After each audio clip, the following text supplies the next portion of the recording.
Okay, so this is my '01 Impala. It's got some kind of a problem. Starts fine.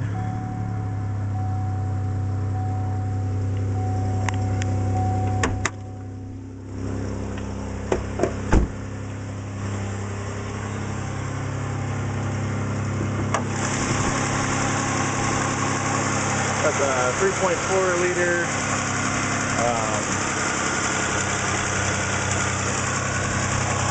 Notice when I rev it up, it makes a screeching sound.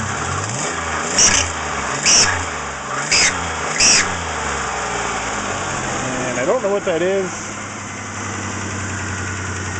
Tried taking the belt off, and it still does it. It's very loud. If anybody's got any ideas, let me know. Thanks.